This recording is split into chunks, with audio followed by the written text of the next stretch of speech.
আসসালামু আলাইকুম। পরবর্তী অঙ্ক x square plus k x minus six k সমান জিরো এবং x square minus two x minus k সমান জিরো সমীকরণ দুটি একটি মাত্র সাধারণ মূল থাকলে কে এর মানগুলি নির্ণয় করো। তো অঙ্কটা ভেরি ভেরি ইম্পর্টেন্ট।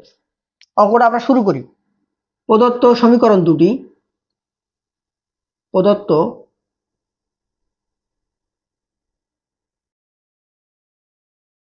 সমীকরণ দুটি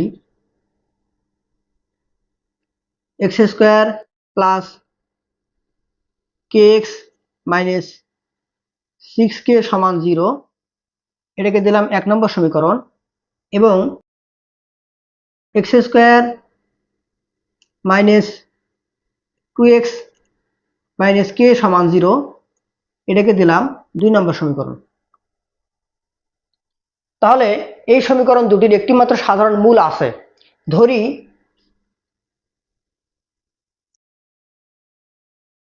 সাধারণ মূলটি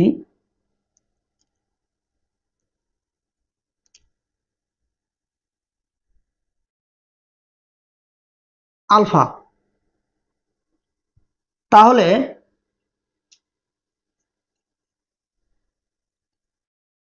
এক্স সমান আলফা দ্বারা উভয় সমীকরণ সিদ্ধ হবে, মানে এক্স এর জায়গায় আলফা বসবে। উভয় সমীকরণ সিদ্ধ হবে।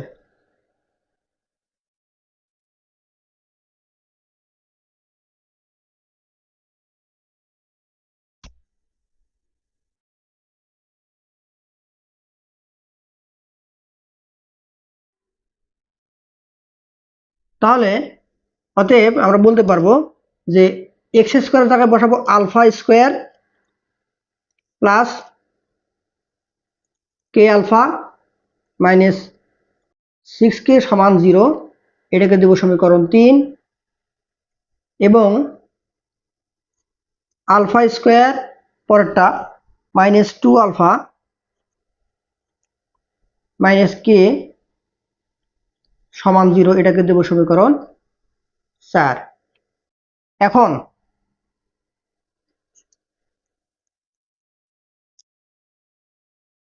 তিন বিয়োগ 4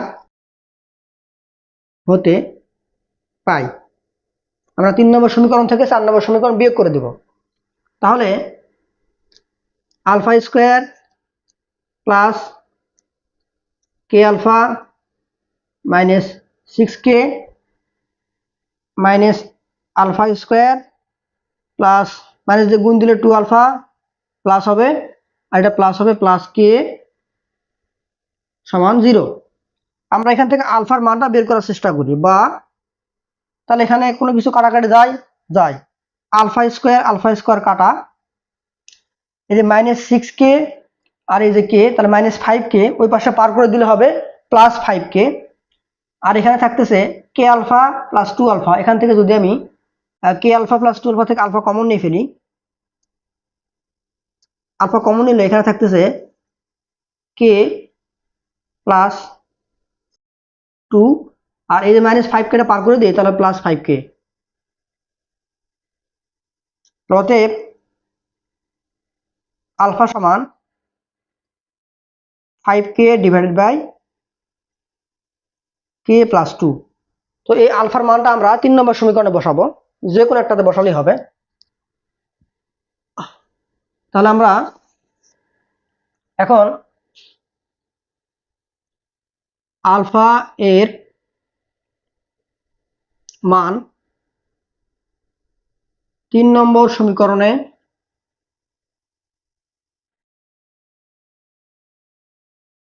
বসিয়ে,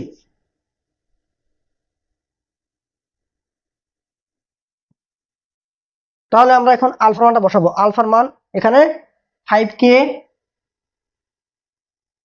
divided by k plus two, তার উপরে square alpha square plus k into alpha five k divided by k plus 2 minus 6k minus 6k সমান 0, বা 25k স্কোয়ার, 5 এর স্কোয়ার করলে হবে 25k স্কোয়ার হিসাবে এখানে k প্লাস 2, আর এখানে কি হবে 5k স্কোয়ার হবে, উপরে k গুণ দিতে হবে, এটা স্কোয়ার হবে যেহেতু এখানে স্কোয়ার আছে, তাহলে এটা স্কোয়ার হবে, তাহলে 5k square divided by k plus 2 minus 6k সমান 0। আমরা এখন লসাগু করব, তো লসাগু কত হবে k প্লাস 2 হোল স্কোয়ার,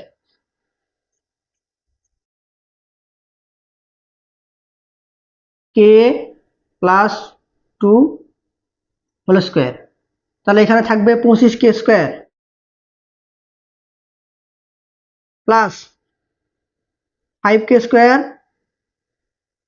আর একটা k প্লাস 2 ভাগ হবে, তার মানে একটা থাকবে k প্লাস 2, আর এখানে minus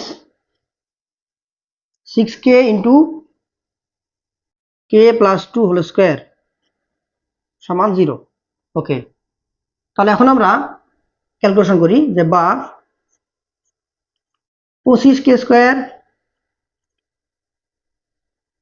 plus 5k cube, k square এবং k গুণ দিলে k কিউব হবে, প্লাস প্লাসে প্লাস, 5 দুগুণে 10 k square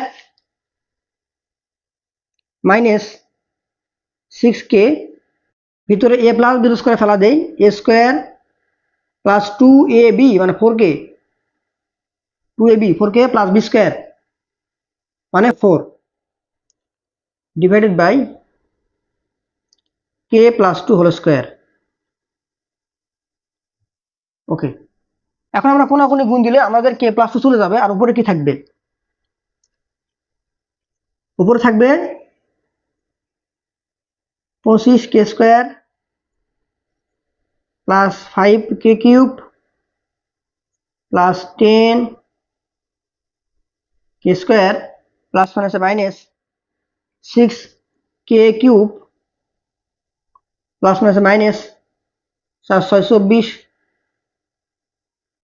k square plus minus 24k সমান 0, আর k প্লাস 2 স্কোয়ার এবং 0 গুণ হয়ে গেল। বা এখন 25k স্কোয়ার, আচ্ছা আমরা k কিউব গুলো হিসাব করি, এখানে 5k কিউব আর 6k কিউব, একটা বাদ দিলে মাইনাস k কিউবটা হবে বড়, মাইনাস k কিউব, মাইনাসটা বড় হবে, 6 যেহেতু বড় তাহলে এখানে মাইনাস বসবে। ওকে, আর k স্কোয়ারের মধ্যে কি আছে 25k স্কোয়ার 10k স্কোয়ার, 25 আর 10 35, 35 থেকে 24 বাদ দিতে হবে, তাহলে 6 30 আর ওদিকে 5 11, যেহেতু 35 বড় তাহলে হবে 11k square plus 11k square, আর বাকি থাকলো আমাদের সংখ্যা, সংখ্যা তো নাই এখানে, কত আছে 24 আছে, 24 সঙ্গে আর কে আছে আর নাই, মাইনাস 24k সমান 0। ওকে, তাহলে যেহেতু এটা ত্রিঘাত মানে ঘাত তিনটা, তার মানে কে এর মান কটা আসবে, তিনটে আসবে, ত্রিপদী মানে ত্রিঘাত বহুপদী। তাহলে এখানে আমি যদি মাইনাস দিয়ে গুণ দিই, তাহলে হবে k cube minus 11k square plus 24k সমান 0, মাইনাস দিয়ে গুণ দিলাম এবং k কমন নেব এখন, বা k কমন নিলে এটা হবে k স্কোয়ার মাইনাস 11k, আর এখানে হবে প্লাস 24 সমান 0। এখন আমরা এটাকে মিডল টার্ম করব,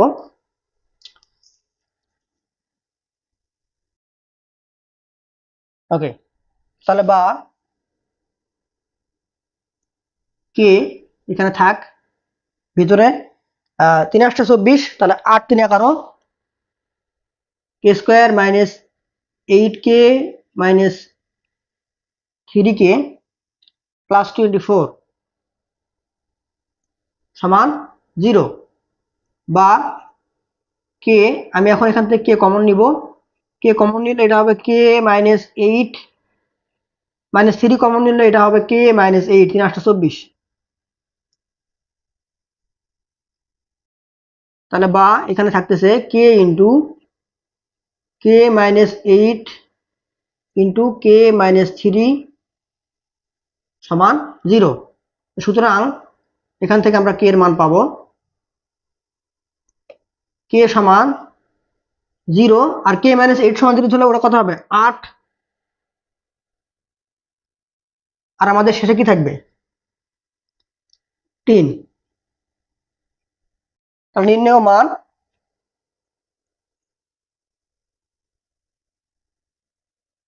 নির্ণেয় মান কে সমান 0, 8 এবং 3। তাহলে আমরা কে এর মানটা নির্ণয় করলাম। তো অঙ্কটার ক্যালকুলেশনটা একটু বড় ছিল, তবে অঙ্কটা পরীক্ষার জন্য খুবই গুরুত্বপূর্ণ। ধন্যবাদ সবাইকে।